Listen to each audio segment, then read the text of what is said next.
This is Jason Koenig, physical therapist and co-owner of the Wellness Clinic, and this is your Therapeutic Minute. In this video, we will provide information on a common shoulder problem called impingement. In order to understand shoulder impingement, it is helpful to understand the anatomy of the shoulder joint. First, looking at bony anatomy of the shoulder, we can see the arm bone, or humerus,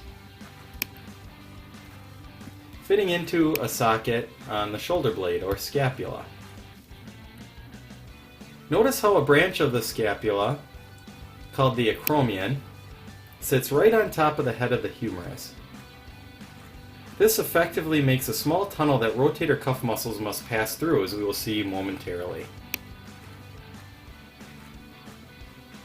Next, let's add some muscles.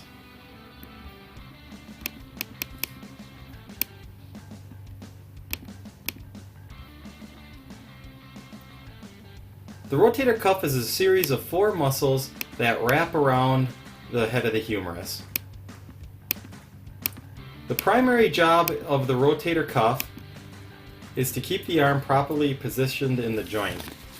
Shoulder impingement describes a condition in which the rotator cuff is pinched between the head of the humerus and the acromion.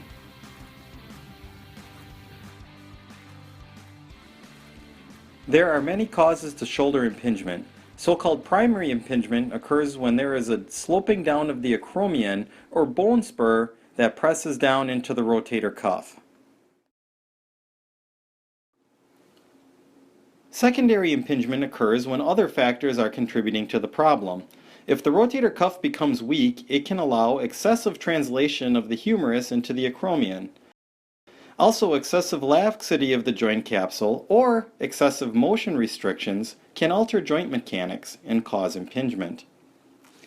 Other factors contributing to impingement can include poor posture or abnormal coordination of rotator cuff muscles. Impingement can cause swelling and inflammation in the subacromial space. As this occurs, the condition can become worse and more painful. Impingement can also cause fraying or tearing of the rotator cuff from either the top end, here,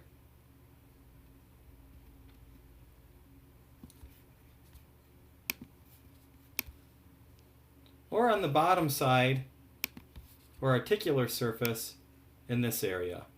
Impingement occurring in this area is referred to as internal impingement. Physical therapy is an excellent conservative treatment option for all variations of shoulder impingement.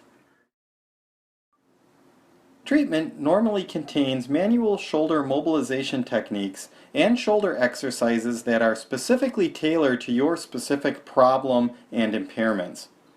We also offer alternative treatments such as kinesiotape or dry needling. Physical therapy compared to other forms of treatment is inexpensive and non-invasive.